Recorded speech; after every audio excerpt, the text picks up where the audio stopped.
Feed ഫുട്ബോളിൻ്റെ മറ്റൊരു എപ്പിസോഡിലേക്ക് എല്ലാവരും സ്വാഗതം. കുറച്ച് മാഞ്ചസ്റ്റർ യുണൈറ്റഡ് സൊറകളാകാം, കുറേ കാര്യങ്ങൾ അവിടെ നടക്കുന്നുണ്ട്. അപ്പോൾ എന്തൊക്കെയാണ് അവിടെ സംഭവിച്ചുകൊണ്ടിരിക്കുന്നത്? അതായത് നേരത്തെ തന്നെ ലീഗ് 2 സൈഡായിട്ടുള്ള ഗ്രിംസ്ബി ടൗണിനെതിരെ കളിച്ചുകൊണ്ട് ലീഗ് കപ്പിൽ നിന്ന് വളരെ നേരത്തെ തന്നെ പുറത്തായിട്ടുണ്ടായിരുന്നു. ഓക്കെ, ഇപ്പോൾ ദാ ബ്രൈറ്റനുമായിട്ട് ഓൾഡ് ട്രാഫോർഡിൽ പരാജയപ്പെട്ടുകൊണ്ട് FA കപ്പിൽ നിന്നും പുറത്തായിരിക്കുകയാണ്. അതൊക്കെ എന്താണ് പ്രീമിയർ ലീഗ് സൈഡിൽ സംബന്ധിച്ചിടത്തോളം ഫസ്റ്റ് റൗണ്ടിൽ തന്നെ പുറത്താകുന്ന ഒരു സിറ്റുവേഷൻ നമ്മൾ കണ്ടുകൊണ്ടിരിക്കുന്നത്. പിന്നെ യൂറോപ്യൻ ഫുട്ബോളില്ല, മാനേജറിനെ സാക്ക് ചെയ്തിരിക്കുകയാണ്. എന്നിട്ടോ അവസാനത്തെ 8 വീക്കുകളിലെ സ്ഥിതി നോക്കിക്കഴിഞ്ഞാൽ ഈ ടേബിളിൽ നിലവിൽ ബോട്ടം 7 ഇരിക്കുന്ന എല്ലാ ടീമുകൾക്കെതിരെയും പോയിന്റ്സ് ഡ്രോപ്പ് ചെയ്യുന്നു. അത്തരത്തിലുള്ള മനോഹരമായിട്ടുള്ള സംഭവങ്ങൾ നടക്കുന്നു. പിന്നെ ഒരു ഇൻറ്ററിം മാനേജറിനെ കൊണ്ടുവരുന്നു, അല്ലെങ്കിൽ ഒരു കെയർ ടേക്കർ മാനേജറിനെ കൊണ്ടുവരുന്നു. കെയർ ടേക്കർ മാനേജർ വന്നിട്ട് 2 മത്സരങ്ങൾ കളിപ്പിക്കുന്നു, ആ 2 മത്സരങ്ങളും ജയിക്കുന്നില്ല. എന്നിട്ടോ ആളെ മാറ്റി അല്ലെങ്കിൽ മറ്റൊരു ഇൻറ്ററിം മാനേജറിനെ കൊണ്ടുവരുന്നതിന് താൽക്കാലികമായിട്ടാണ് ഈ കെയർ ടേക്കർ മാനേജർ വെച്ചിട്ടുണ്ടായിരുന്നത്. അങ്ങനെ ആ ഇൻറ്ററിം മാനേജർ വരികയാണ്. ആരാണ് വരുന്നത്? മൈക്കിൾ കാരിക് എന്ന് പറയുന്ന former Manchester United player. Already ചെങ്ങായിക്ക് ഒരു പരിചയമുള്ളതെന്ന് വെച്ചാൽ മാഞ്ചസ്റ്റർ യുണൈറ്റഡിൻ്റെ കെയർ ടേക്കർ മാനേജറായിട്ട് വർക്ക് ചെയ്തിട്ടുണ്ട്. പിന്നെ മിഡിൽസ്ബ്രോയിൽ മാനേജറായതിൻ്റെ പരിചയവും കാര്യങ്ങളൊക്കെ ഉണ്ട്. അപ്പോൾ എന്തായാലും ഒലെ ഗുണർ സോൾഷാറിൻ്റെ പേരും കാര്യങ്ങളൊക്കെ നമ്മൾ കേട്ടിട്ടുണ്ടായിരുന്നു. ആൾറെഡി മടങ്ങിയവരെ കുറിച്ച് ചർച്ചകളുണ്ടായിരുന്നു. അപ്പോൾ ഒലയോ അല്ലെങ്കിൽ കാരിക്കോ വരും എന്നൊക്കെയാണ് പറഞ്ഞു കേട്ടിട്ടുണ്ടായിരുന്നത്. പക്ഷേ കാരിക്കിനാണ് നറുക്ക് കിട്ടിയിട്ടുള്ളത്. പിന്നെ ഒലയെ സംബന്ധിച്ചിടത്തോളം ഒലയുടെ ആ ഒരു സമയം എന്ന് പറഞ്ഞാൽ ആൾക്കും സാക്ക് കിട്ടിയിട്ട് പോകേണ്ട ഒരു സാഹചര്യം ഉണ്ടായി. പക്ഷേ ആളുടെ ആ ഒരു ഇൻറ്ററിം സമയം ആൾ വന്നിട്ട് ഭീകരമായിട്ടുള്ള ഇമ്പാക്റ്റ് ഒക്കെ ഉണ്ടാക്കിയിട്ടാണ് ആൾക്കൊരു കോൺട്രാക്റ്റും കാര്യങ്ങളൊക്കെ അവിടെ കിട്ടിയിട്ടുണ്ടായിരുന്നു. അടിപൊളി പണി ആൾ ചെയ്തിട്ടുണ്ടായിരുന്നു തുടക്കത്തിലൊക്കെ. പിന്നീട് സാക്ക് കിട്ടിപ്പോയി.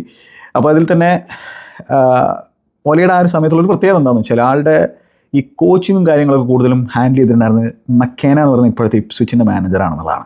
ആളാണ് കോച്ചിങ് ആസ്പെക്റ്റും കാര്യങ്ങളും ടാക്റ്റിക്കൽ ആസ്പെക്റ്റും കാര്യങ്ങളൊക്കെ നോക്കുന്നുണ്ടായിരുന്നത്. ഒലെ ഗുണർ സോൾഷാർ ബാക്കിയുള്ള സംഭവങ്ങളെ കുറിച്ചിട്ടാണ് കൂടുതലും ഹാൻഡിൽ ചെയ്യുന്നുണ്ടായിരുന്ന കാര്യമാണ്, മോട്ടിവേഷനും മറ്റ് സംഭവങ്ങളും കാര്യങ്ങളൊക്കെ. അപ്പോൾ അതായിരിക്കണം ഒരു പക്ഷേ ഇവർ കൺസിഡർ ചെയ്തിട്ടുണ്ടാവുക. വിൽകോക്സും ഒമർ ബറാദയും ഒക്കെയാണ് ഈ ഡിസിഷൻ മേക്കിങ്ങും കാര്യങ്ങളൊക്കെ എടുക്കുന്നത്. അതൊക്കെയാണ് മാഞ്ചസ്റ്ററിൻ്റെ തലപ്പത്തിരിക്കുന്ന ആളുകൾ, അവരുടെ സ്ട്രക്ചറിനെ തലപ്പത്തിരിക്കുന്ന ആളുകൾ. ഓക്കെ, എന്തായാലും ഇപ്പോൾ മൈക്കിൾ കാരിക്ക് വരികയാണ്. അപ്പോൾ മൈക്കിൾ കാരിക്ക് വരുന്നതിന് മുമ്പ് ഈ FA കപ്പിൽ പുറത്താകലും ഒരു വല്ലാത്തൊരു അടിയാണ് യുണൈറ്റഡ് സംബന്ധിച്ചിടത്തോളം. നമ്മൾ മനസ്സിലാക്കേണ്ടതായിട്ടുള്ളത് ഈ സീസണിൽ മാഞ്ചസ്റ്റർ യുണൈറ്റഡ് ഇനി ആകെ കളിക്കാൻ പോകുന്ന വെറും 40 മത്സരങ്ങൾ മാത്രമാണ്. മാഞ്ചസ്റ്റർ യുണൈറ്റഡ് പോലൊരു ബിഗ് ഇൻസ്റ്റിറ്റ്യൂഷൻ 40 മത്സരങ്ങൾ മാത്രമേ കളിക്കുള്ളൂ എന്ന് പറഞ്ഞാൽ അതിൻ്റെ ആ ഒരു ഡെപ്ത് മനസ്സിലാക്കണമെങ്കിൽ ഒരു സ്റ്റാറ്റ് പറയാം. 120 വർഷങ്ങൾക്ക് മുമ്പാണ് ഇത്തരത്തിൽ ഒരു സീസണിൽ മാഞ്ചസ്റ്റർ യുണൈറ്റഡ് 40 മത്സരങ്ങൾ കളിച്ചിട്ടുള്ളൂ എന്നുള്ള കാര്യം ഓർക്കുന്നത്. അപ്പോൾ അത്തരത്തിലുള്ള മോശം സിറ്റുവേഷനിലൂടെയാണ് മാഞ്ചസ്റ്റർ യുണൈറ്റഡ് കടന്നുപോയിക്കൊണ്ടിരിക്കുന്നത്. ഓക്കെ, അപ്പോൾ ഇങ്ങനെ ആടി ഒലഞ്ഞ് ഇങ്ങനെ പോയിക്കൊണ്ടിരിക്കുന്ന ഈ കപ്പലിനെ ഒന്ന് സ്റ്റേബിൾ ആക്കുക എന്നുള്ളൊരു ദൗത്യമാണ് മൈക്കിൾ കാരിക്കിൻ്റെ മുമ്പിലുള്ളത്. പക്ഷേ മൈക്കിൾ കാരിക്കിൻ്റെയും ഫസ്റ്റ് മത്സരം മാഞ്ചസ്റ്റർ ഡാർബി ആയിരിക്കും എന്നുള്ള കാര്യമാണ്. അത് കഴിഞ്ഞാലോ ആഴ്സണലിനെതിരെയുള്ള ആ ഒരു മത്സരം, അതിന് എമിറേറ്റ്സിലേക്കുള്ള ഒരു യാത്രയാണ് ആൾക്കായിട്ട് കാത്തിരിക്കുന്നത്. അപ്പോൾ അത്തരത്തിലൊരു ഒരു ടഫ് സ്റ്റാർട്ടാണ് മൈക്കിൾ കാരിക്കിന് മുമ്പിലുള്ളത്. ഇനി ഈ ഫ്ലെച്ചറിൻ്റെ മുമ്പിൽ ആളുകൾ റുബൻ അമോറിമിനെ ഇങ്ങനെ സ്വാഭാവികമായിട്ടും ആളുടെ സിസ്റ്റത്തെ ആളുടെ ടാക്ടിക്സിനൊക്കെ പിന്നെ ക്വസ്റ്റ്യൻ ചെയ്തിട്ടുണ്ടായിരുന്നു. സ്വാഭാവികമായിട്ടും ക്വസ്റ്റ്യൻസ് വരും, കാരണം ആ രീതിയിൽ റിസൾട്ടുകൾ പുൾ ഓഫ് ചെയ്യാൻ സാധിക്കുന്നുണ്ടായിരുന്നില്ല. പക്ഷേ എന്താണ്, ആളുകൾ ബാക്ക് ഫോർ ആവശ്യപ്പെട്ടു. ആ ബാക്ക് ഫോർ ഫ്ലെച്ചർ ഡെലിവറി നമുക്ക് കാണാൻ സാധിച്ചു. മെയിനൂനെ കളിപ്പിക്കാൻ ആവശ്യപ്പെട്ടു, മെയിനൂനെ കളിപ്പിക്കാൻ നമുക്ക് കാണാൻ സാധിച്ചു. ലേസിക്ക് അവസരങ്ങൾ കൊടുക്കാൻ ആവശ്യപ്പെടുന്നു, ലേസിക്ക് അവസരങ്ങൾ കൊടുക്കുന്ന സാഹചര്യം നമ്മൾ കാണുന്നു. 3 men മിഡ്ഫീൽഡിനെ കളിപ്പിക്കാൻ ആവശ്യപ്പെടുന്നു. ബ്രൂണോനെയും മെയിനൂനൊക്കെ ഒരുമിച്ച് കളിപ്പിച്ചാൽ എന്താണെന്നുള്ള ചോദ്യങ്ങളുണ്ടായിരുന്നു. അതിനുള്ള ഉത്തരവും ഫ്ലെച്ചർ ബ്രൈറ്റനെതിരെ കൊടുക്കുന്ന നമുക്ക് കാണാൻ സാധിച്ചു. പക്ഷേ എന്നിട്ട് എന്താണ് സംഭവിച്ചത്? ബ്രൈറ്റനെതിരെ ഓൾഡ് ട്രാഫോർഡിൽ തോറ്റ് FA കപ്പിൽ നിന്ന് പുറത്തായിരിക്കുകയാണ്. Danny Welbeck, former Manchester United player, വീണ്ടും മാഞ്ചസ്റ്റർ യുണൈറ്റഡിനെ ഹോണ്ട് ചെയ്യാനായിട്ട് തിരിച്ച് ഓൾഡ് ട്രാഫോർഡിലേക്ക് വന്നുള്ളൊരു ചിത്രമാണ് നമുക്ക് കാണാൻ സാധിച്ചത്. ഫാൻറ്റാസ്റ്റിക് സ്ട്രൈക്കും കാര്യങ്ങളും. പക്ഷേ യുണൈറ്റഡിൻ്റെ defending was awful once again. ലിച്ചയും ലെനിയോറയുമായിരുന്നു ഡിഫെൻസിലുണ്ടായിരുന്നത്. പക്ഷേ ഫുൾ ബാക്കുകളായിട്ട് ഡോർഗുവും ഡാലുവാണ്. ഡാലുവൊക്കെ മത്സരത്തിൻ്റെ തുടക്കത്തിൽ ഒരു ഗോൾഡൻ ഓപ്പർച്യൂണിറ്റി കിട്ടിയിരുന്നു. പക്ഷേ അതൊക്കെ ഡാലുവൊക്കെ എങ്ങനെ കിട്ടി എന്നുള്ളതാണ് മറ്റൊരു ചോദ്യം. അപ്പോൾ ഫുൾ ബാക്കിലാണ് വിട്ട് പറയുന്നത്. കാരണം വെച്ചാൽ ഈ ഫോർ അറ്റ് ദ ബാക്കിൽ ഇവർ കളിക്കുമ്പോൾ ആക്ച്വൽ വിങ്ങർമാരില്ല. മാറ്റിയാസ് കുഞ്ഞയും മൗണ്ടും ഒക്കെയാണ് പിന്നെ ആ ഒരു അറ്റാക്കിങ് ഏരിയയിൽ ഡിഫെൻസീവ് സൈഡിൽ വിട്ട് പ്രൊവൈഡ് ചെയ്ത് ഒരു വിങ്ങറിനെ പോലെ കളിക്കാൻ ശ്രമിക്കുന്നത്. അവരൊക്കെ ആക്ച്വൽ നമ്പർ 10കളാണ്. അപ്പോൾ ഇവിടെ അഗെയിൻ റുബൻ അമോറിമിനെ സംബന്ധിച്ചോളം ഒരു റിജിഡ് സിസ്റ്റം ഫോളോ ചെയ്യുന്ന തരത്തിലുള്ള ചങ്ങായിയായിരുന്നു. അപ്പോൾ അങ്ങനെ ഒരു ചെങ്ങായിനെ കൊണ്ടുവരാനുള്ളൊരു തീരുമാനം എടുത്തത് ഈ ബോർഡ് തന്നെയാണ്, വിൽകോക്സും എല്ലാവരും കൂടിക്കൊണ്ട് തന്നെയാണ്. പക്ഷേ അതിനെതിരെ സംസാരിച്ചിട്ടുള്ള ഒരാളായിരുന്നു ഡാൻ ആഷ്വർത്ത്. ഈ ഡാൻ ആഷ്വർത്ത് എന്ന് പറയുന്ന സ്പോർട്ടിംഗ് ഡയറക്ടറെ അവർ ന്യൂകാസിൽ യുണൈറ്റഡിൽ നിന്നും കോമ്പൻസേഷൻ ഫീയും കാര്യങ്ങളൊക്കെ കൊടുത്തുകൊണ്ടാണ് ഇങ്ങോട്ടേക്ക് കൊണ്ടുവന്നിട്ടുണ്ടായിരുന്നത്. എന്നിട്ട് പക്ഷേ ആളിനെ വളരെ പെട്ടെന്ന് തന്നെ സാക്ക് ചെയ്തു. അതിനുള്ള കാരണം വെച്ചാൽ റുബൻ അമോറിം ഇങ്ങോട്ടേക്ക് വന്നു കഴിഞ്ഞാൽ കാര്യങ്ങൾ വർക്കാകില്ല, നമുക്ക് പ്രീമിയർ ലീഗിൻ്റെ എക്സ്പീരിയൻസ് ഉള്ള ആളെ കൊണ്ടുവന്നാൽ മതി മാനേജറായിട്ട്, മാത്രമല്ല ഇത്തരത്തിലൊരു റിജിഡ് സിസ്റ്റം ഫോളോ ചെയ്യുന്ന ഒരാളെ കൊണ്ടുവരേണ്ട എന്ന അഭിപ്രായം കാര്യങ്ങളൊക്കെ പറഞ്ഞുകൊണ്ടാണ് ആളോട് പോകാൻ പറഞ്ഞിട്ടുണ്ടായിരുന്നത്. അങ്ങനെ റുബൻ അമോറിമിനെ കൊണ്ടുവരുന്നു. റുബൻ അമോറിമിനെ കൊണ്ടുവന്നിട്ട് ആളിനെ ഇനഫ് രീതിയിൽ ബാക്ക് ചെയ്തെന്നുള്ള മറ്റൊരു ചോദ്യമാണ്. ആളൊരു റിജിഡ് സിസ്റ്റം ഫോളോ ചെയ്യുന്ന ഒരാളാണ്, അപ്പോൾ ആ സിസ്റ്റത്തിനനുസരിച്ചുള്ള പ്ലേയേഴ്സിനെ കൊണ്ടുവരണം അല്ലേ. പക്ഷേ അപ്പോൾ അവർ ഭാവിയിൽ കൂടി ചിന്തിക്കണം. കാരണം ഈ സ്പോർട്ടിംഗ് ഡയറക്ടർമാരും സ്ട്രക്ചറും കാര്യങ്ങളൊക്കെ ഉള്ളത് എന്തിനാണ്? ക്ലബിനെ സംബന്ധിച്ചോളം ഇനി അഥവാ മാനേജറിനെ സാക്ക് ചെയ്യപ്പെട്ട് കഴിഞ്ഞാൽ അല്ലെങ്കിൽ മാനേജർക്ക് പോകേണ്ട സാഹചര്യം വന്നു കഴിഞ്ഞാൽ ഒരു ട്രാൻസിഷൻ സ്മൂത്ത് ആകണം മറ്റൊരു മാനേജർ വരുമ്പോൾ. പക്ഷേ ഇത് ഈ മാറ്റിയാസ് കുനിയും എംബൂമയും ഒക്കെ വൈഡായിട്ട് കളിക്കാൻ പറ്റും, പക്ഷേ അവരൊന്നും നാച്ചുറൽ വിങ്ങേഴ്സ് അല്ല. അവിടെ ഉണ്ടായിരുന്ന ഇപ്പോൾ റാഷ്ഫോർഡിനെ പോലെയുള്ള വൈഡ് ഏരിയയിൽ കളിക്കാൻ പറ്റുന്ന വിങ്ങർമാരെയൊക്കെ അവർ പറഞ്ഞേക്കുന്ന സാഹചര്യം നമുക്ക് കാണാൻ പറ്റി. ഗർണാച്ചോനെ പറഞ്ഞു വെച്ചില്ല, എനിക്ക് വലിയ പ്രശ്നങ്ങളോ കാര്യങ്ങളോ ഒന്നും ചൂണ്ടിക്കാണിക്കാനില്ലാത്ത കാര്യമാണ്. പക്ഷേ ഇനിയിപ്പോൾ അമാദും എംബൂമൊക്കെ വന്നു കഴിഞ്ഞാൽ ടീം ഇമ്പ്രൂവ് ആകും, അവരുടെ വൈഡ് ത്രെട്ടും കാര്യങ്ങളൊക്കെ ഇമ്പ്രൂവ് ആകും, സംശയമില്ലാത്തൊരു കാര്യമാണ്. പക്ഷേ സ്ക്വാഡ് ബിൽഡിംഗ് അഗെയിൻ ചോദ്യമാണ്. ആ രീതിയിലൊരു ചോദ്യം ഫാൻസ് ചോദിക്കേണ്ടതായിട്ടുണ്ട്. എന്താണ് ഇവന്മാരുടെ വിഷയം എന്നുള്ളത്. റുബൻ അമോറിമിനെ പ്രോപ്പറായിട്ട് ബാക്ക് ചെയ്തില്ല, കാരണം ആൾക്കൊരു വേറെ തരത്തിലുള്ള മിഡ്ഫീൽഡർ ആവശ്യമുണ്ടായിരുന്നു, അത് കൊടുത്തിട്ടില്ല. മാത്രമല്ല എന്താണ് ആൾക്ക് വേണ്ട രീതിയിലുള്ള വിങ് ബാക്കുകളാണ് അവിടെ ഉണ്ടായിരുന്നത്. അത്തരത്തിലുള്ള ചോദ്യങ്ങളൊക്കെ ഉണ്ട്. അപ്പോൾ എന്തായാലും അത് ഓൾ ടോപ്പിക്കാണ്, അതിലേക്ക് ഞാൻ കടക്കുന്നില്ല. പക്ഷേ ഞാനിത് പറയാനുള്ള കാരണം എന്ന് വെച്ചാൽ ഫാൻസ് ആവശ്യപ്പെട്ടത് ഫോർമേഷൻ ചേഞ്ചാണ്. ആ ഫോർമേഷൻ ചേഞ്ച് ചെയ്യുമ്പോഴും ഈ ടീമിന് നല്ല രീതിയിൽ പ്രവർത്തിക്കാൻ സാധിക്കുന്നില്ല. കാരണം വെച്ചാൽ ഇനഫ് പ്രൊഫൈലുകളില്ല, ഇനഫ് ക്വാളിറ്റി പലയിടങ്ങളിലും ഇല്ല എന്നുള്ള പ്രശ്നമാണ്. അപ്പോൾ എന്ത് സ്ക്വാഡ് ബിൽഡിംഗ് ആണ് ഇവർ ചെയ്തതെന്നുള്ള മറ്റൊരു ചോദ്യമായിട്ട് ബാക്കി നിൽക്കുന്നതിന്. കാരണം ഈ ഫോറിൻ്റെ ബാക്ക് കളിക്കുമ്പോൾ ഈ ഫ്ലെച്ചറിൻ്റെ ആ ഒരു ബ്രൈറ്റനെതിരുള്ള മത്സരത്തിലും ഡോർഗുവും ഡാലും ഒക്കെ വൈഡ് ഏരിയയിൽ വിങ്ങർമാരെ പോലെ കളിക്കുന്നു, അല്ലെങ്കിൽ വിങ് ബാക്കുകളെ പോലെ കളിക്കുന്നു. പക്ഷേ ഡിഫൻസിൽ 3 men ഡിഫൻസ് ഇല്ല, ആ ഒരു സാഹചര്യത്തിൽ 2 men ആണ്. പിന്നെ ഉഗാർത്തേക്ക് എന്തിനാ കളിക്കുന്നത് എന്നുള്ളത് ഒരു പിടുത്തം നമുക്ക് കിട്ടുന്നില്ല. ആ മെയിനും അത്ര നല്ല രീതിയിലല്ല കളിച്ചിട്ടുണ്ടായിരുന്നത്. ബ്രൂണോ ശ്രമിക്കുന്നുണ്ടായിരുന്നു. ഷെഷ്കോ ഗോൾ അടിച്ചു, അതാണ് പോസിറ്റീവായിട്ടുള്ളൊരു സംഭവം. ഷെഷ്കോ ബാക്ക് ടു ബാക്ക് മത്സരങ്ങൾ ഗോൾ അടിക്കുന്നു. ആളുടെ കോൺഫിഡൻസ് വർദ്ധിക്കുന്നത് യുണൈറ്റഡ് സംബന്ധിച്ചോളം വളരെ വളരെ വളരെ ഇമ്പോർട്ടൻ്റ് ആയിട്ടുള്ള സംഭവം തന്നെയാണ്. അപ്പോൾ ഇവിടെ ഈ സീസണിൽ യുണൈറ്റഡ് ഇപ്പോൾ 7th ആണ് ലീഗിലിരിക്കുന്നത്. കുറച്ച് വിൻസ് സ്റ്റിച്ച് ചെയ്യാൻ സാധിച്ചു കഴിഞ്ഞാൽ അവർക്ക് ആ ബാക്ക് ഫോറൊക്കെ അച്ചീവബിൾ ആയിട്ടുള്ള സംഭവം തന്നെ. കാരണം വെച്ചാൽ ബാക്കിയുള്ള ടീമുകളെ പോലെ ബാക്കിയുള്ള കോമ്പറ്റീഷനെ കുറിച്ച് വറി ചെയ്യേണ്ട ഒരു കാര്യം മാഞ്ചസ്റ്റർ യുണൈറ്റഡ് ഇല്ല എന്നുള്ളത് ഒരു ബിഗ് പോസിറ്റീവായിട്ട് ഇപ്പോൾ വേണമെങ്കിൽ കണക്കാക്കാൻ പറ്റുമോ. കമൻറ്റ് ബോക്സിൽ പറഞ്ഞ പോലെ അത് ലീഗിൽ പൂർണ്ണമായിട്ടും കോൺസെൻട്രേറ്റ് ചെയ്യാൻ വേണ്ടിയിട്ടാണ് ഞങ്ങൾ എല്ലാ കപ്പിൽ നിന്നും പുറത്തായത് എന്നുള്ള രീതിയിലുള്ള ആ ഒരു എന്താ പറയുക സർക്കാസ്റ്റിക് ആയിട്ടുള്ള കമൻറ്റും കാര്യങ്ങളൊക്കെ ആരോ ട്വിറ്ററിൽ അടിക്കുന്നതൊക്കെ കാണാൻ സാധിച്ചിട്ടുണ്ട്. അപ്പോൾ ഇത് ഇനിയിപ്പോൾ അതിൻ്റെ ഒരു അഡ്വാൻറ്റേജ് എടുക്കുക എന്ന് മാത്രമേ യുണൈറ്റഡിന് ചെയ്യാൻ പറ്റുള്ളൂ. ബാക്കിയുള്ള ടീമുകൾക്കൊക്കെ വേറെയും കോമ്പറ്റീഷൻസിനെ കുറിച്ച് വറി ചെയ്യേണ്ടതായിട്ടുണ്ട്. യുണൈറ്റഡിന് ആകെ ഇനി എത്ര 17 മത്സരങ്ങൾ അങ്ങനെ ബാക്കിയുള്ളൂ ഈ ഒരു സീസണിൽ. അപ്പോൾ അത് ഫുൾ ലീഗ് മത്സരങ്ങളാണ്. അതിലവർക്ക് എന്ത് ചെയ്യാൻ പറ്റും എന്നുള്ളതാണ്. ഇനഫ് പോയിൻറ്റ്സ് ഗ്യാദർ ചെയ്തുകൊണ്ട് അവർക്ക് ആ ടോപ്പ് 4-ൽ ഫിനിഷ് ചെയ്യാൻ പറ്റും, അല്ലെങ്കിൽ മിനിമം യൂറോപ്പ ലീഗ് ഫിനിഷെങ്കിലും വേണം. പക്ഷേ ചാമ്പ്യൻസ് ലീഗ് ആയിരിക്കും അവർ എയിം ചെയ്തിട്ടുണ്ടായിരിക്കും. അതവർക്ക് നേടിയെടുക്കാൻ സാധിക്കും എന്നുള്ളത് വലിയ വലിയ ചോദ്യചിഹ്നമായിട്ട് ബാക്കി നിൽക്കുന്ന ഒരു സിറ്റുവേഷനാണ്. അപ്പോൾ ഇനി മൈക്കിൾ കാരിക്കിന് എന്ത് ചെയ്യാൻ പറ്റുന്നതാണ്. അപ്പോൾ മൈക്കിൾ കാരിക്ക് എന്തൊക്കെയാണ് ആളുടെ കരിയറിൽ ചെയ്തിട്ടുള്ളത്. മൈക്കിൾ കാരിക്ക് ഒരു ഫാൻറ്റാസ്റ്റിക് ഫുട്ബോളറായിരുന്നു. എന്താ പറയുക, ഒരു ക്വയറ്റ് ഫുട്ബോളറായിരുന്നെങ്കിൽ പോലും ആളുടെ ഇമ്പാക്റ്റ് ഹ്യൂജ് ആയിരുന്നു. ഹ്യൂജ് ഇമ്പാക്റ്റാണ് സർ അലക്സ് ഫെർഗസൻ്റെ കീഴിൽ ചങ്ങായി ഉണ്ടാക്കിയിട്ടുള്ളത്. ഒരുപാട് ട്രോഫികൾ മാഞ്ചസ്റ്റർ യുണൈറ്റഡ് നേടുന്നതിൽ ആ മിഡ്ഫീൽഡിൽ ഭീകരമായിട്ടുള്ള പങ്ക് വഹിച്ചുള്ള വളരെ അണ്ടർ റേറ്റഡ് ആയിട്ടുള്ള ഒരു ഫുട്ബോളറായിരുന്നു മൈക്കിൾ കാരിക്ക്. ആൾ സ്പേഴ്സിൽ നിന്നാണ് മാഞ്ചസ്റ്റർ യുണൈറ്റഡിലേക്ക് വന്നത്. സർ അലക്സ് ഫെർഗസനാണ് ചങ്ങായി മാഞ്ചസ്റ്റർ യുണൈറ്റഡിലേക്ക് കൊണ്ടുവന്നിട്ടുള്ളത്. ഓക്കെ, അപ്പോൾ ആളുടെ playing career was fantastic. Jose Moreno ആണ് ആൾക്ക് യുണൈറ്റഡിൻ്റെ ക്യാപ്റ്റൻ സാമ്പാൻറ്റും കാര്യങ്ങളൊക്കെ കൊടുത്തിട്ടുണ്ടായിരുന്നത്.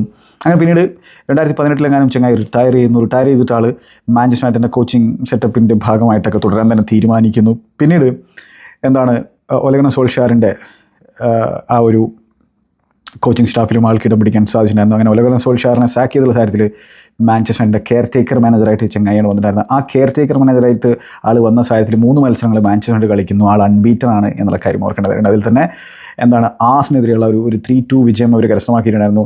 സ്റ്റാംഫോർഡ് ബ്രിഡ്ജിൽ ഒരു സമനില, VRLനെതിരെയായിരുന്നു മറ്റൊരു മത്സരം എന്നാണ് എൻ്റെ ഓർമ്മ, അതും അവർക്ക് ജയിക്കാൻ സാധിക്കുന്നു. ഈ 3 മത്സരങ്ങളിലും പിന്നെ കൂടി 3 ഗോൾ ക്രിസ്ത്യാനോ റൊണാൾഡോ അടിക്കും നമുക്ക് കാണാൻ സാധിച്ചിട്ടുണ്ടായിരുന്നു. ഇതോടൊപ്പം തന്നെ ആൾ ഒരു ക്വയറ്റ് മനുഷ്യനാണെങ്കിൽ പോലും ഒരു അതോറിറ്റി കാഴ്ചവെക്കാൻ ശ്രമിക്കുന്നുണ്ടായിരുന്നു. ആ ഒരു അവസരത്തിൽ തന്നെ സ്റ്റാംഫോർഡ് ബ്രിഡ്ജിൽ ക്രിസ്ത്യാനോ റൊണാൾഡോനെ തൻ്റെ ഫോമർ ടീംമേറ്റിനെ ബെഞ്ചിലിരുത്താനുള്ള ഒരു തീരുമാനം ആൾ എടുത്തിട്ടുണ്ടായിരുന്നു. ആ രീതിയിൽ ആ സിറ്റുവേഷനിൽ അതായിരുന്നു റൈറ്റ് എന്ന് അദ്ദേഹത്തിന് തോന്നുകയും അത്തരത്തിലൊരു തീരുമാനം ആൾ എടുത്തിട്ടുണ്ടായിരുന്നു. പിന്നെ റാൽഫ് റാഗ്നിക്കിനെ പിന്നെ യുണൈറ്റഡിൻ്റെ കെയർ മാനേജറായിട്ട് ഇൻറ്ററിം മാനേജറായിട്ട് കൊണ്ടുവരുന്നു സീസൺ അവസാനിക്കുന്നത് വരെ. അപ്പോൾ മൈക്കിൾ കാരിക്കിനോട് റാൽഫ് റാങ്കനിക്കിൻ്റെ കൂടെ നിൽക്കാനൊക്കെ എഡ്വുഡ് വേർഡ് ആ ഒരു സാഹചര്യത്തിൽ ആവശ്യപ്പെട്ടിട്ടുണ്ടായിരുന്നു. പക്ഷേ ആൾ പോകാൻ തീരുമാനിക്കുന്നു. അങ്ങനെ പിന്നെ യുണൈറ്റഡിൽ എന്തൊക്കെയാണ് സംഭവിച്ചത് നമുക്ക് എല്ലാവർക്കും അറിയുന്നതാണ്. റാൽഫ് റാങ്കനിക്ക് അവിടെ ഒരു ഓപ്പൺ ഹാർട്ട് സർജറി വേണമെന്നുള്ള വാദങ്ങളൊക്കെ ഉന്നയിക്കുന്നു. അവരുടെ ഫോം വല്ലാണ്ട് താഴോട്ട് പോകുന്ന സാഹചര്യം നമ്മൾ കാണുന്നു. പിന്നെയാണ് എറിക് ടെൻ ഹാഗ് വരുന്നതും ബാക്കിയുള്ള സംഭവവികാസങ്ങളൊക്കെ നടക്കുന്നതൊക്കെ നമ്മൾ കണ്ടിട്ടുണ്ടായിരുന്നത്. അപ്പോൾ ആ സൈക്കിൾ പൂർത്തിയാക്കുന്ന രീതിയിൽ ഇപ്പോഴത്തെ മൈക്കിൾ കാരിക്ക് തിരിച്ചു വന്നിരിക്കുകയാണ്. മൈക്കിൾ കാരിക്ക് പിന്നെ എങ്ങോട്ടേക്ക് പോയി എന്നുള്ളതാണ്. മൈക്കിൾ കാരിക്ക് നേരെ പോയത് മിഡിൽസ്ബ്രോയിലേക്കാണ്. മിഡിൽസ്ബ്രോയെ മാനേജ് ചെയ്യാനായിട്ടാണ്. ചാമ്പ്യൻഷിപ്പ് സൈഡുള്ള മിഡിൽസ്ബ്രോയെ 21ാം സ്ഥാനത്തായിരുന്നു. ചങ്ങായി അവിടെ ചെല്ലുമ്പോൾ പിന്നെ മിഡിൽസ്ബ്രോ ഇരിക്കുന്ന റെലഗേഷൻ ബാറ്റിലായിരുന്നു അവരുണ്ടായിരുന്നത്. പക്ഷേ ആ സീസൺ കഴിയുമ്പോൾ അവർ 4th ഫിനിഷ് ചെയ്തു ചാമ്പ്യൻഷിപ്പിൻ്റെ ടേബിളിൽ. 4th ഫിനിഷ് ചെയ്ത് കഴിഞ്ഞാൽ സ്വാഭാവികമായിട്ടും പ്ലേ ഓഫ് കളിക്കാനുള്ള യോഗ്യത കിട്ടും. അവർ പ്ലേ ഓഫ് കളിക്കുന്നു. പക്ഷേ പ്ലേ ഓഫിൻ്റെ സെമി ഫൈനലിൽ കോവൻട്രിക്കെതിരെ പരാജയപ്പെട്ട് പുറത്താകുന്ന മിഡിൽസ്ബ്രോനെയാണ് അന്ന് കാണാൻ സാധിച്ചത്. പക്ഷേ ആളുടെ ആ ടീമിൻ്റെ പെർഫോമൻസ് വലിയ രീതിയിൽ ചർച്ച ചെയ്യപ്പെട്ടിട്ടുണ്ടായിരുന്നു. ഇംഗ്ലീഷ് ഫുട്ബോളിൽ അവർ കളിച്ച ഫുട്ബോൾ എക്സൈറ്റിംഗ് ആയിട്ടുള്ള ഫുട്ബോളായിരുന്നു, അറ്റാക്കിംഗ് ഫുട്ബോളായിരുന്നു അവർ കളിച്ചിട്ടുണ്ടായിരുന്ന അവസരത്തിൽ. പിന്നീട് ആളുടെ സെക്കൻഡ് സീസണിൽ എന്ത് സംഭവിച്ചെന്ന് വെച്ചാൽ അവർക്ക് 8th ആണ് ഫിനിഷ് ചെയ്യാൻ സാധിച്ചുള്ളൂ. പിന്നീട് 3rd സീസണിൽ 10th ഫിനിഷ് ചെയ്തപ്പോഴാണ് ആളിനെ സാക്ക് ചെയ്യാനൊരു തീരുമാനം മിഡിൽസ്ബ്രോ എടുത്തിട്ടുണ്ടായിരുന്നു കഴിഞ്ഞ സമ്മറിൽ. ഓക്കെ, അപ്പോൾ ഈ ഫസ്റ്റ് സീസണിൽ എന്തൊക്കെ സംഭവിച്ചു എന്ന് നമ്മൾ നോക്കിക്കഴിഞ്ഞാൽ, ഫസ്റ്റ് സീസണിൽ ആൾ അവിടെ എത്തിയ സമയത്ത് പലതരത്തിലുള്ള ഫോർമേഷൻ ചേഞ്ചുകളും കാര്യങ്ങളൊക്കെ നടത്തി നോക്കിയിട്ടുണ്ടായിരുന്നു. അവിടെയുള്ള പ്ലേയേഴ്സുമായിട്ട് അഡാപ്റ്റ് ചെയ്യാനുള്ള ശ്രമങ്ങളും കാര്യങ്ങളും നടത്തുന്നുണ്ടായിരുന്നു. അപ്പോൾ അതിൽ തന്നെ even 3 at the back formation പോലും ആൾ ടെസ്റ്റ് ചെയ്യുന്ന സാഹചര്യങ്ങളൊക്കെ ഉണ്ടായിരുന്നുള്ളതാണ്. പിന്നെന്താണ്, ആദ്യത്തെ പരാജയം കാരിക്കിൻ്റെ ബോറോ സൈഡ് നേരിടുന്നത് പ്രസ്റ്റനെതിരെ എവേ ഗ്രൗണ്ടിലായിരുന്നു. ആ പരാജയം ഏറ്റുവാങ്ങുന്നത് വരെയുള്ള മൈക്കിൾ കാരിക്കിൻ്റെ റെക്കോർഡ് നമ്മൾ നോക്കിക്കഴിഞ്ഞാൽ 22 മത്സരങ്ങളിൽ 16 വിജയിച്ചിട്ടുണ്ടായിരുന്നു. എന്ന് മാത്രമല്ല 3 അല്ലെങ്കിൽ അധികമോ ഗോളുകൾ 11 ഡിഫറെൻറ്റ് മത്സരങ്ങളിൽ അടിക്കുന്നൊരു സാഹചര്യം ഉണ്ടായിരുന്നു. അപ്പോൾ അത്തരത്തിലൊരു ഫാൻറ്റാസ്റ്റിക് സ്റ്റാർട്ടായിരുന്നു ഇതിൻ്റെ ബോറോ കരിയറിൽ എന്നുള്ള കാര്യം ഓർക്കണം. മാത്രമല്ല 18 മാർച്ചിൽ പ്രസ്റ്റനുമായിട്ടുള്ള റിവർ സൈഡിൽ, അതായത് ബോറോയുടെ ഹോം ഗ്രൗണ്ടായിട്ടുള്ള റിവർ സൈഡിലെ റിവേഴ്സ് ഫിക്സ്ചറിൽ അവർ പ്രസ്റ്റനെ പരാജയപ്പെടുത്തിയപ്പോൾ അവർ ഓട്ടോമാറ്റിക് പ്രൊമോഷൻ സ്പോട്ടിന് 3 പോയിൻറ്റ്സ് മാത്രം വ്യത്യാസത്തിലാണ് ഇരിക്കുന്നുണ്ടായിരുന്നത്. അതായത് 3rd പൊസിഷനിൽ 1ഉം 2ഉം സ്ഥാനക്കാർ ഡയറക്റ്റ് പ്രീമിയർ ലീഗിലേക്ക് പ്രൊമോഷൻ നേടിയെടുക്കുന്ന ഒരു സാഹചര്യമുണ്ട് ചാമ്പ്യൻഷിപ്പിൽ. അപ്പോൾ അത്തരത്തിൽ അവർ ഹൈ ഫ്ലൈയിങ് ആയിരുന്നു. പക്ഷേ പിന്നീട് അവരുടെ ഫോം, അതും എന്താ പറയുക, ആ ഒരു വേണ്ടാത്ത സമയത്ത് ആ ഫോം താഴോട്ട് പോകുന്ന ഒരു സാഹചര്യം കാണുന്നു. അവർ പിന്നീടുള്ള 8 മത്സരങ്ങളിൽ 2 വിജയങ്ങൾ മാത്രമേ കരസ്ഥമാക്കാൻ സാധിച്ചിട്ടുണ്ടായിരുന്നുള്ളൂ. അപ്പോൾ ആ 18th മാർച്ച് വരെ ചുബ അക്പോം എന്ന് പറയുന്ന സ്ട്രൈക്കർ 29 ഗോളുകളൊക്കെ അടിച്ചുകൊണ്ട് 6 വർഷത്തെ അവരുടെ പ്രീമിയർ ലീഗ് ആബ്സെൻസിന് വിരാമം സൃഷ്ടിക്കുമെന്ന രീതിയിലുള്ള ചർച്ചകളും സ്റ്റേറ്റ്മെൻറ്റുകളും ഹെഡ്ലൈനുകളും ഒക്കെയാണെന്ന് മീഡിയകളിലൊക്കെ വരുന്നുണ്ടായിരുന്നു. പക്ഷേ ഈ ഒരു അവസാനത്തെ 8 മത്സരങ്ങളിലെ 2 വിജയങ്ങൾ മാത്രം അവരെ സംബന്ധിച്ചിടത്തോളം ഓട്ടോമാറ്റിക് പ്രൊമോഷനിലേക്കുള്ള ഒരു പൊസിഷനിൽ നിന്ന് 16 പോയിൻറ്റ്സ് അകലെയാണ് അവർക്ക് 4th ഫിനിഷ് ചെയ്യാൻ സാധിച്ചിട്ടുണ്ടായിരുന്നത്. പക്ഷേ കോവൻട്രിയുമായിട്ട് അവർ പ്ലേ ഓഫിൻ്റെ സെമിയിൽ പരാജയപ്പെട്ടു പോകുന്നു. പിന്നീട് 2 സീസണുകൾ കൂടി അവിടെ ഉണ്ടായിരുന്നു പറഞ്ഞല്ലോ. അപ്പോൾ അതിൽ തന്നെ തൊട്ടടുത്ത സീസണിൽ ഒരു വളരെ മോശം സ്റ്റാർട്ടായിരുന്നു ടീമിന് നേരിടേണ്ടി വന്നിട്ടുണ്ടായിരുന്നത്. അതായത് വെറും 2 പോയിൻറ്റ്സ് മാത്രം ആദ്യത്തെ 7 മത്സരങ്ങൾ കരസ്ഥമാക്കാൻ സാധിച്ചിട്ടുണ്ടായിരുന്നു. സെക്കൻഡ് സീസണിലും കൺസിസ്റ്റൻസിക്ക് അവർ ബുദ്ധിമുട്ടുന്ന സാഹചര്യം ഉണ്ടായിരുന്നു. ജാനുവരി മുതൽ ഫെബ്രുവരി വരെയുള്ള ഒരു സമയത്ത് 5 പരാജയങ്ങൾ ഏറ്റുവാങ്ങുന്നു. ആ ഒരു പ്ലേ ഓഫിലേക്കുള്ള ലേറ്റ് റണ്ണൊന്നും അവർ പിന്നീട് നടത്താൻ സാധിച്ചില്ല. അങ്ങനെയാണ് പിന്നീട് അദ്ദേഹത്തെ സാക്ക് ചെയ്യാനുള്ള തീരുമാനം മിഡിൽസ്ബ്രോ എടുത്തിട്ടുണ്ടായിരുന്നത്. ഓക്കെ, ഇതിനിടയിൽ ഈ കർബാവ് കപ്പിൻ്റെ സെമി ഫൈനലിലേക്ക് ടീമിനെ എത്തിക്കാനും സാധിച്ചിട്ടുണ്ടായിരുന്നു. ചെൽസിക്കെതിരെയാണ് അന്ന്, എനിക്കൊന്ന് പോച്ചിൻ്റെ ചെൽസിയാണെന്നാണ് എൻ്റെ ഓർമ്മ, മിഡിൽസ്ബ്രോ പരാജയപ്പെട്ട് പുറത്തു പോയിട്ടുള്ളത്. അതൊരു ഇംപ്രസീവ് റണ്ണായിരുന്നു ബോറോയെ സംബന്ധിച്ചിടത്തോളം. അന്ന് എനിക്ക് ഓർമ്മയുണ്ട്, ബോറോ കുറച്ചൊക്കെ നമ്മളെ ഇടങ്ങറാക്കിയിട്ടുണ്ടായിരുന്നു ഒരു ലെഗിൽ. പക്ഷേ റിവേഴ്സ് ലെഗിൽ നമ്മൾ ശരിക്കും അവരെ ത്രാഷ് ചെയ്തു എന്നുള്ളതാണ് എൻ്റെ ഓർമ്മ. എന്തായാലും തെറ്റാണെങ്കിൽ നിങ്ങൾ പിന്നെ തിരുത്തുക. ഓർമ്മകളൊക്കെ ഇപ്പോൾ അലങ്കോലമാകുന്നുണ്ട് വയസ്സായി തുടങ്ങിയതോടിട്ട്. പിന്നെന്താണെന്ന് വെച്ച് കഴിഞ്ഞാൽ ഇതിന് ഒരു കൗണ്ടറായിട്ട് കാരിക്കിൻ്റെ ഒരു വാദം ഉണ്ടായിരിക്കുക. ഈ സമ്മർ 2023 ആളുടെ ബെസ്റ്റ് പ്ലെയറായിട്ടുണ്ടായിരുന്ന, ബെസ്റ്റ് സ്ട്രൈക്കറായിട്ടുണ്ടായിരുന്ന അക്പോമിനെ അയാക്സിലേക്ക് മിഡിൽസ്ബ്രോ വിൽക്കുന്നു. അതേപോലെ തന്നെ 5ഓളം ലോൺ പ്ലെയേഴ്സ് അവരുടെ പാരൻറ്റ് ക്ലബിലേക്ക് തിരിച്ചു പോയിട്ടുണ്ടായിരുന്നു. അവരൊക്കെ ബിഗ് ഇമ്പാക്റ്റ് അവരുടെ ആ ഒരു 4th പ്ലേസ്ഡ് ഫിനിഷിൽ ഉണ്ടാക്കിയിട്ടുണ്ടായിരുന്നു. ഒപ്പം മോർഗൻ റോജേഴ്സ് ഭീകരമായിട്ടുള്ള ഇമ്പാക്റ്റ് അവിടെ ഉണ്ടാക്കിയിട്ടുണ്ടായിരുന്നു. മോർഗൻ റോജേഴ്സിനെ ആസ്റ്റൺ വില്ല സൈൻ ചെയ്യുന്ന സാധനമായിരുന്നു. അപ്പോൾ ഇതൊക്കെ കാരണമാണ് പിന്നീട് ആ ഒരു കൺസിസ്റ്റൻസിയും കാര്യങ്ങളും മെയിൻറ്റെയിൻ ചെയ്യാൻ പറ്റാതെ ഇരുന്ന് പോയത് എന്നുള്ളൊരു വാദം കാരിക്കിൻ്റെ വാദം ഉണ്ടായിരിക്കും. പക്ഷേ ഇനഫ് റിസോഴ്സുകൾ അവിടെ ഉണ്ടായിരുന്നുള്ളതായിരിക്കും മറുവാദം ഈവൻ മിഡിൽസ്ബ്രോയുടെ ആരാധകർ ഉന്നയിക്കുന്നുണ്ടായിരിക്കുക. പിന്നെ ഒരു പ്രധാന പ്രശ്നമായിട്ട് മിഡിൽസ്ബ്രോയുടെ ആരാധകർ ചൂണ്ടിക്കാണിച്ചിട്ടുള്ളത് എന്താണെന്ന് വെച്ചാൽ ആൾക്കൊരു പ്ലാൻ ബി ഇല്ല എന്നുള്ളതാണ്. ഇതിൽ തന്നെ ഞാൻ കൗതുകമായിട്ടുള്ള മറ്റൊരു കാര്യം പറയാം. ഇവിടെ എൻ്റെ ഓഫീസിൽ എഡിറ്റർ ഇൻ ചീഫ് ആയിട്ടുള്ള ചങ്ങായി ആൾ പിന്നെ ഒരു മിഡിൽസ്ബ്രോ ആരാധകനാണ്. അപ്പോൾ ആളോട് ഞാൻ സംസാരിക്കുകയായിരുന്നു ഇന്ന് മൈക്കിൾ കാരിക്കിൻ്റെ സമയം എങ്ങനെയായിരുന്നു എന്നുള്ളത്. അപ്പോൾ ആൾ ഒരു 10 മിനിറ്റോളം കാരിക്കിനെ കുറിച്ച് ഭയങ്കരമായിട്ട് സംസാരിച്ചു. ആ സമയത്ത് അവർ കളിച്ച ഫുട്ബോൾ ഭയങ്കര എക്സൈറ്റിംഗ് ആയിരുന്നു എന്നുള്ളതൊക്കെ പറയുന്നു. മാത്രമല്ല എന്താണ് വളരെ വൺ ഡയമെൻഷനലായിട്ടുള്ള ഫുട്ബോൾ ആയിരുന്നു എന്നുള്ളതാണ് പുള്ളിക്കാരൻ പറഞ്ഞിട്ടുള്ളൊരു കാര്യം. അതായത് ബാക്കിൽ നിന്ന് ബിൽഡ് ചെയ്യുന്ന രീതിയിലാണ് കളിക്കുന്നുണ്ടായിരുന്നത്. പിന്നെ ഭയങ്കര റിസ്കി ഫുട്ബോളും കാര്യങ്ങളാണ്. പക്ഷെ അത് തന്നെ ഇവിടെ ആൾ ചെയ്യുമെന്നുള്ളത് കണ്ടിരുന്ന സംഭവമാണ്. മാത്രമല്ല ലാമൻസുമൊക്കെ വെച്ചുകൊണ്ട് അത്തരത്തിലുള്ള ബാക്കിൽ നിന്നുള്ള ബിൽഡിങ്ങും പരിപാടികളൊക്കെ നോക്കിക്കഴിഞ്ഞാൽ ഭയങ്കര ഇടങ്ങാറാണ്. കാരണം വെച്ചാൽ ലോമൻസ് അത്തരത്തിൽ പിന്നെ അങ്ങനൊരു സൗണ്ട് ബോൾ പ്ലേയിങ് കീപ്പറാണെന്നുള്ളൊരു വാദം എനിക്കില്ല. ഇപ്പോൾ ബ്രൈറ്റനെതിരെ തന്നെ ആൾ കൊടുത്തൊരു പാസ് നേരെ ബ്രൈറ്റൻ്റെ പ്ലെയറിലേക്ക് പോയതൊക്കെ നിങ്ങൾ കണ്ടിട്ടുണ്ടാകും. ആൾ ബോൾ ഹൂഫ് ചെയ്യുന്നതിലാണ് മിടുക്കനായിട്ടുള്ള. മാത്രമല്ല ഒരു ഗുഡ് ഷോട്ട് സ്റ്റോപ്പർ മാത്രമാണ് ലോമൻസ്. പക്ഷേ ഇമ്പ്രൂവ് ആകുമായിരിക്കാം, നല്ല കോച്ചിങ് കാര്യങ്ങൾ കിട്ടിക്കഴിഞ്ഞാൽ ഇമ്പ്രൂവ് ആകുമായിരിക്കാം, അത് വേറെ കാര്യം. പക്ഷേ ആളെ വെച്ചിട്ടൊക്കെ ബാക്കിൽ നിന്ന് ബിൽഡ് ചെയ്യുന്ന പരിപാടിയും കാര്യങ്ങളൊക്കെ ചെയ്ത് കഴിഞ്ഞാൽ ഭയങ്കര രസമായിരിക്കും എന്നുള്ള കാര്യത്തിൽ സംശയമൊന്നും വേണ്ട. ഇമ്പ്രൂവ് ആയാൽ നല്ലത്, ഇമ്പ്രൂവ് ആക്കാൻ സാധിച്ചു കഴിഞ്ഞാൽ നല്ലത്. അപ്പോൾ ആ രീതിയിലുള്ള എക്സൈറ്റിംഗ് ഫുട്ബോളൊക്കെ കളിച്ചിട്ടുണ്ടായിരുന്നു. പക്ഷേ ഈ വൺ ഡയമെൻഷനിൽ ആയതുകൊണ്ട് തന്നെ ടീമുകൾ പെട്ടെന്ന് മിഡിൽസ്ബ്രോയുടെ പിന്നെ ഈ ടാക്ടിക്സിനെ അവർ കൗണ്ടർ ചെയ്ത് തുടങ്ങി എന്നുള്ളതാണ് എൻ്റെ എഡിറ്റർ ഇൻ ചീഫ് പറഞ്ഞിട്ടുണ്ടായിരുന്നത്. മാർക്ക് എന്നാണ് ചങ്ങയുടെ പേര്. മാത്രമല്ല പ്ലാൻ ബി ഇല്ല, ആളുടെ ഇൻ ഗെയിം ചേഞ്ചസ് ഇത്തിരി പ്രശ്നമാണ് എന്നൊരു വാദവും ആളുന്നയിക്കുന്നത്. ആളൊരു വളരെ എന്താ പറയുക സ്ട്രോങ് മിഡിൽസ്ബ്രോൻ്റെ സപ്പോർട്ടറാണ്. ഈ അടുത്ത് ബോറോൻ്റെ കളി കാണാനായിട്ട് ഇവിടെ നിന്ന് പോയിട്ടുണ്ടായിരുന്നു. 2 ദിവസത്തിന് വേണ്ടി പോയിട്ട് തിരിച്ചു വന്നിട്ടുള്ള ആളാണ്. അപ്പോൾ ഈ ഒരു സംഭവം ഉണ്ടാവും പ്ലാൻ ബി. എന്തായാലും യുണൈറ്റഡ് സംബന്ധിച്ചിടത്തോളം ലോങ് ടേം ഈ ചെങ്ങായി നിർത്താനുള്ള പ്ലാനൊന്നുമില്ല. അപ്പോൾ ഷിപ്പ് സ്റ്റഡി ചെയ്യുക എന്നുള്ളതാണ് മൈക്കിൾ കാരിക്കിൻ്റെ പ്ലാൻ. ഒരു 4-2-3-1 എന്നുള്ള ഫോർമേഷനിലേക്കാണ് പിന്നീട് ആൾ അവിടെ എത്തിച്ചേർന്നത്. മിഡിൽസ്ബ്രോയിൽ തുടക്കത്തിൽ എക്സ്പെരിമെൻറ്റേഷനും കാര്യങ്ങളൊക്കെ നടത്തി 4-2-3-1 ആൾ എത്തിച്ചേരുന്ന ഒരു സാഹചര്യം ഉണ്ടായി. അപ്പോൾ ആ 4-2-3-1 വളരെ റിജിഡായിരുന്നു ചങ്ങായി, അതിൽ നിന്ന് മാറി ചിന്തിക്കുന്നുണ്ടായിരുന്നില്ല. പിന്നെ ആളുടെ ഈ പറഞ്ഞ പോലെ പ്ലാൻ ബി ഇല്ല എന്ന് പലരും പറയുന്ന സാഹചര്യത്തിൽ ആൾ തന്നെ വളരെ ക്വയറ്റായിട്ടുള്ള ചങ്ങായി ആണെങ്കിൽ പോലും ആൾ തന്നെ ഒരു കാര്യം വളരെ വ്യക്തമായിട്ട് പറഞ്ഞിട്ടുണ്ടായിരുന്നു. ഞാൻ എൻ്റെ ശൈലി ചേഞ്ച് ചെയ്യില്ല. കാരണം നമ്മൾ എന്താണ് വളരെ പെട്ടെന്ന് ഒരു ദിവസം ശൈലി ചേഞ്ച് ചെയ്യുക എന്ന് പറഞ്ഞു കഴിഞ്ഞാൽ നമ്മൾ അങ്ങനെയല്ലല്ലോ കോച്ചസ് ആയത് എന്നുള്ള കാര്യമൊക്കെയാണ് പറയുന്നത്. എനിക്ക് ഈ ഒരു ശൈലി അറിയുള്ളൂ. അപ്പോൾ അത്തരത്തിൽ തൻ്റെ ഫിലോസഫിയിൽ നിന്നുകൊണ്ട് ടീമുകളെ ആ സിസ്റ്റത്തിൽ അഡാപ്റ്റ് ചെയ്യിപ്പിച്ച് കളിപ്പിക്കാൻ ശ്രമിക്കുന്ന തരത്തിലുള്ള ചങ്ങായിയാണ്. അല്ലാതെ ഉള്ള പ്ലേയേഴ്സിനെ വെച്ച് അഡാപ്റ്റ് ചെയ്യുന്ന രീതിയിലല്ല ആളുടെ ഒരു ശൈലിയുള്ളത്.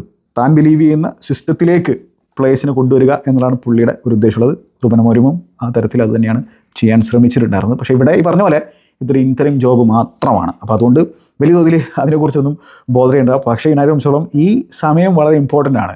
കാരണം അവർക്ക് യൂറോപ്യൻ പ്ലേസിൽ ഫിനിഷ് ചെയ്യേണ്ടത് വളരെ അത്യാവശ്യമായിട്ടൊരു സംഭവമായിട്ട് കണക്കാക്കുന്ന തരത്തിലുള്ള ഒരാളാണ് ഞാൻ, അല്ലേ? അതില്ലെങ്കിൽ ദുരന്തമായിരിക്കും. അപ്പോൾ എന്തായാലും ഇതാണ് മൈക്കിൾ കാരിക്കിൻ്റെ ഒരു ചെറിയ ഹിസ്റ്ററി. ഇനി ചില മാനേജർമാർ ചില സിസ്റ്റത്തിൽ ബിലീവ് ചെയ്ത് കഴിഞ്ഞാൽ പിന്നെ അവർ അതിൽ നിന്ന് മാറി ചിന്തിക്കുകയില്ല എന്നുള്ള കാര്യം ഓർക്കേണ്ടതായിട്ടുണ്ട്. പക്ഷേ ഈവൻ പെപ് ഗാർഡിയോളൊക്കെ പ്രീമിയർ ലീഗിലേക്ക് വന്നിട്ട് അഡാപ്റ്റ് ചെയ്യുന്നത് നമുക്ക് കാണാൻ സാധിച്ചിട്ടുണ്ട്, അല്ലേ? ആൾ ഇവോൾവ് ചെയ്തുകൊണ്ടിരിക്കുന്ന ഒരു സിനാരിയോ ഉണ്ട്. അതാണ് ടോപ്പ് മാനേജർമാർ ചെയ്യുന്ന തരത്തിലുള്ള മറ്റൊരു സംഭവം. അല്ലെങ്കിൽ പിന്നെ എന്താണ്, അവരവരുടെ സിസ്റ്റങ്ങൾ വർക്ക് ചെയ്യുന്ന രീതിയിലുള്ള പ്ലെയേഴ്സ് അവിടെ ഉണ്ടായിരിക്കണം, ഹൈ ക്വാളിറ്റി പ്ലെയേഴ്സ് ആ രീതിയിൽ ഉണ്ടായിരിക്കണം. അപ്പോൾ യുണൈറ്റഡ് സംബന്ധിച്ചിടത്തോളം അവർ പിന്നെ ഈ ജാനുവരി ട്രാൻസ്ഫർ മാർക്കറ്റിൽ കാര്യമായിട്ടൊന്നും ചെയ്യുന്നില്ല എന്നുള്ള വാർത്തകളൊക്കെയാണ് കേൾക്കുന്നത്. അപ്പോൾ അവരെ സംബന്ധിച്ചിടത്തോളം ഇനി സമ്മറിൽ പരിപാടികൾ പ്ലാൻ ചെയ്യാമെന്നാണ് വിചാരിക്കുന്നത്. എന്ത് സംഭവിക്കുന്ന കാത്തി കാണാം. അപ്പോൾ ഈ പോസ്റ്റ് സർ അലക്സ് ഫെർഗസൺ ഇറയിൽ പല സർ അലക്സ് ഫെർഗസൺ പ്ലെയേഴ്സും മാഞ്ചസ്റ്റർ യുണൈറ്റഡിൻ്റെ ആ ഒരു ഡഗൗട്ടിലേക്ക് വന്നിട്ടുണ്ട്. കെയർ ടേക്കർ മാനേജർമാരായിട്ടും ഇൻറ്ററിം മാനേജറായിട്ടും ഈവൻ പെർമനൻറ്റ് മാനേജറായിട്ടും. അതായത് ഇപ്പോൾ റയാൻ ഗിഗ്സ് വരെ നമുക്ക് കാണാൻ സാധിച്ചിട്ടുണ്ട്, വാൻ നിസ്റ്റൽറോയ് വന്നിട്ടുണ്ട്, മൈക്കിൾ കാരിക്ക് വന്നിട്ടുണ്ട്, അല്ലെങ്കിൽ സോൾഷാർ വന്നിട്ടുണ്ട്. അപ്പോൾ ഇനി ഈ പിന്നെ ആളുടെ ബാക്ക് റൂമിൽ ആരൊക്കെയാണ് വരാൻ പോകുന്നതാണ്.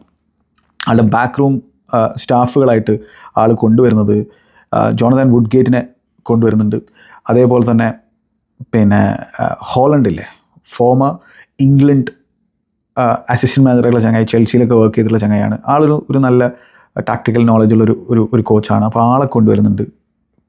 മാത്രമല്ല ആൾ ഇംഗ്ലണ്ടിൻ്റെ ഈ റീസെൻ്റ് ആയിട്ടുള്ള ഒരു മികച്ചൊരു ഇറ എന്ന് പറയാൻ പറ്റുന്ന തരത്തിലുള്ള സംഭവം ഉണ്ടല്ലോ, അതായത് അവർ ഫൈനലുകളിലേക്ക് എത്തിയ രീതിയിൽ അവർ ആ രീതിയിലാണ് കണക്കാക്കുന്നത്. അപ്പോൾ ഈ പിന്നെ സൗത്ത് ഗേറ്റിൻ്റെ കീഴിൽ ഈ ചങ്ങായി ഉണ്ടായിരുന്നു അസിസ്റ്റൻ്റായിട്ട്.